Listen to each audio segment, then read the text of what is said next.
বহরমপুরের এক শিশুকে শারীরিক নির্যাতনের পরিপ্রেক্ষিতে অপরাধীকে গ্রেপ্তারের পরেই এলাকায় শুরু হয় ব্যাপক বোমাবাজি। পঞ্চায়েত সদস্যের মোটর বাইক ভাঙচুর, তীব্র উত্তেজনা তৈরি হয় বহরমপুরের গোয়ালজান রিফিউজি এলাকায়। ঘটনার রূপ নেয় রাজনৈতিক রঙে। তৃণমূল ও বিজেপির এই সংঘর্ষের জেরে উত্তপ্ত হয়ে ওঠে এলাকা। ঘটনার খবর পেয়ে ঘটনাস্থলে পৌঁছায় বিশাল পুলিশ বাহিনী। মানসিক স্বাস্থ্যের জন্য সবার আগে যে নামটি মনে ভেসে ওঠে, সুস্থ মনের ঠিকানা মনোবীক্ষণ। যোগাযোগ নাম্বার 7477799516।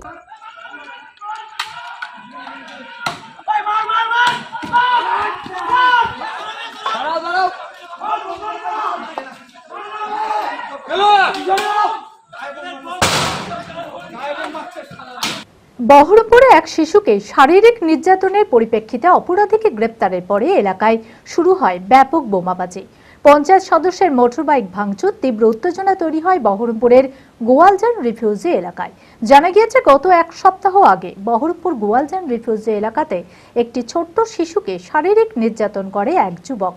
সেই ঘটনার জেরে সোশ্যাল মিডিয়াতে প্রতিবাদের ঝড় উঠলে ওই যুবককে গ্রেপ্তার করে বহরমপুর থানার পুলিশ। আর তারপরেই শনিবার রাতে বহরমপুরের নিয়াল্লিশপাড়া গ্রাম পঞ্চায়েতের গোয়ালজান রিফিউজি এলাকাতে এক পঞ্চায়েত সদস্যের মোটর বাইক ভাঙচুর থেকে শুরু করে এলাকায় ব্যাপকভাবে বোমাবাজি করা হয় বলে অভিযোগ। ঘটনার রূপ নেয় রাজনৈতিক রঙে। তৃণমূল ও বিজেপির এই সংঘর্ষের জেরে উত্তপ্ত হয়ে ওঠে এলাকা। মাঝে মধ্যেই এসে অত্যাচার করে, কিন্তু এই কিছুদিন ভোটের আগে থেকেই ওরা ফোন টিটকারি মেরে যায়। এর আগে ভোটের আগেও 10-15 জন এসে বলে গেছে যে তোদেরকে ভোটের আগেই উড়িয়ে দেবো মেরে। ওরা কারা? ওরা এই যে রিফিউজি ঘাটের ছেলে, আমি নাম বলতে পারছি না, তা আমি কাউকে চিনিও না, নামও জানি না। ওরা কোন পার্টি করে? ওরা বিজেপি পার্টি করে।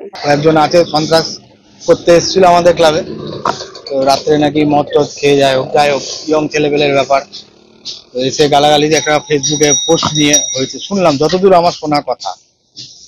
তো পোস্ট নিয়ে হয়েছিল, তারপরে রাত্রিবেলা এসে এখানে অত্যাচার করা হয়েছে, সিসিটিভি ভাঙচুর, বোমাবাজি করেছে।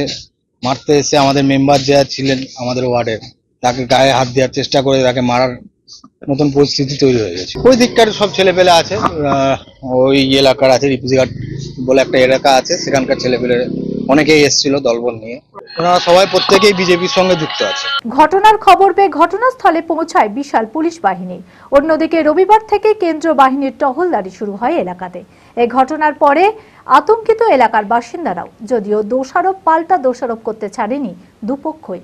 গতকাল রাত্রে হঠাৎ করে শোনা যায় যে গোয়ালজান অঞ্চলে কিছু তৃণমূলের ছেলেরা মদমাতাল অবস্থায় তারা বোমাবাজি করে রাত্রির বেলায়, এবং আমাদের এখানে যে সমস্ত মহিলা রয়েছে তারা ছুটে যায়, যেহেতু তাদের স্বামী তাদের ছেলেরা বাইরে ছিল, তারা সকলে বেরিয়ে আসে এবং দেখে এইভাবে বোমাবাজি চলছে। প্রশাসন এই ব্যাপারে কোনো ভ্রুক্ষেপ করছে না, এবং যতবারে আমরা যাচ্ছি উল্টে আমাদের উপরেই প্রেসার দিচ্ছে, এবং এইভাবে চলতে থাকলে মানুষ যে একটা যে সুব্যবস্থা চায়, এটা দিনের পর দিন হারিয়ে ফেলছে। বোমাবাজিতে আক্রান্ত হয়েছে 3 জন। পুলিশের দায়িত্ব সমস্ত ধর্মকে নিরাপত্তা দেয়া। এখানে পুলিশই বিভাজনের সৃষ্টি করছে বলে জানান বিজেপি সভাপতি শাখারপ সরকার। এখানে যেহেতু তিনটে এমপি তৃণমূল কংগ্রেস পেয়েছে এবং অন্যভাবে পেয়েছে, যে ক্যালকুলেশনে মমতা ব্যানার্জি এই মুর্শিদাবাদ থেকে বাংলাদেশের সঙ্গে যুক্ত করতে চাইছে, সেই বুদ্ধিতে তিনি এখানে এমপি বানিয়েছে। আর সেই কারণে এখানে 3 দিন আগেই জঙ্গিপুর, আমাদের মুর্শিদাবাদের জঙ্গিপুর স্কুলের তিলক কাটে এক ছাত্রীকে যেতে দেয়নি। গত রাত্রিবেলায় এখানে বোম সকেট ফেলেছে, যাতে এখানে গঙ্গা আরতি, গঙ্গা পুজো যাতে না করা যায়। এবং মহিলা পুলিশ না থেকে পুরুষ পুলিশ এখানে মহিলাদের উপর অত্যাচার করেছে, হসপিটালে তাদের পাঠিয়ে দিয়েছে, হসপিটাল থেকে তাদের টেনে নিয়ে এসে থানায় ভরেছে। আমি নিজে এখানে এসেছি, সেখানে আমি দেখলাম এখানে 7 জন এই মুহূর্তে থানায় গ্রেপ্তার হয়ে আছে। পুলিশ ঠিক করবে না আপনি পুজো করবেন না চার্চে যাবেন না গির্জায় যাবেন না মসজিদে যাবেন, পুলিশ ঠিক করার মালিক নয়। পুলিশের দায়িত্ব হচ্ছে সমস্ত ধর্মকে নিরাপত্তা দেওয়া। অন্যদিকে পাল্টা অভিযোগ করছে তৃণমূল কংগ্রেসের জেলা সভাপতি অপূর্ব সরকার। মুর্শিদাবাদের শান্তির বাতাবরণ নষ্ট করছে বিজেপি বলে অভিযোগ করেন তিনি।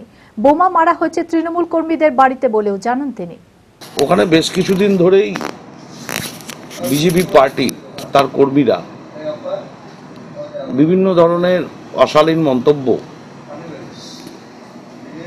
আমাদের মুখ্যমন্ত্রী বা আমাদের নেতা অভিষেক বন্দ্যোপাধ্যায় বা আমাদের দল সম্বন্ধে করছে। এইসব কটূক্তির প্রতিবাদ মাঝে মধ্যেই হয়েছে। এই কটূক্তির প্রতিবাদ করতে গিয়েই তৃণমূলের কর্মীরা তাদের উপর আঘাত আনা হয় এবং তৃণমূলের কর্মীরা প্রতিরোধও করে। তারপর সেখানকার বিজেপির পঞ্চায়েতের মেম্বার থেকে শুরু করে বিজেপির কর্মীরা আমাদের কর্মীদের বাড়িতে তারা চড়াও হয়, ভাঙচুর করে, একজন মহিলা সহ 2 জন আহত হয়।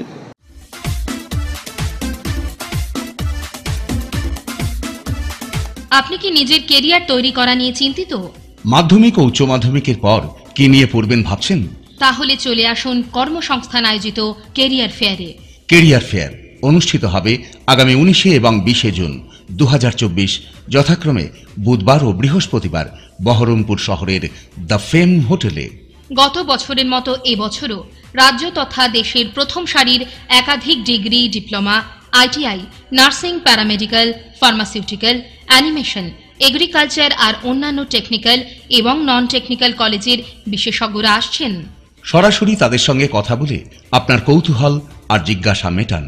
এখনই নাম নথিভুক্ত করুন এই নম্বরে 6291684943। সঙ্গে থাকছে ফ্রি টিফিন আর এডুকেশন কিট। কর্মসংস্থান আয়োজিত কেরিয়ার ফেয়ার অনুষ্ঠিত হবে আগামী 19 এবং 20 জুন 2024 যথাক্রমে বুধবার ও বৃহস্পতিবার বহরমপুর শহরের দ্য ফেম হোটেলে। সুনিশ্চিত ভবিষ্যৎ গড়ার জন্য টেকনিক্যাল ও নন টেকনিক্যাল কলেজের বিশেষজ্ঞদের সাথে কথা বলুন এবং ভবিষ্যৎ জীবনের সিদ্ধান্ত নিন। নাম নথিভুক্ত করার জন্য আজই কল করুন এই নম্বরে 6291684943।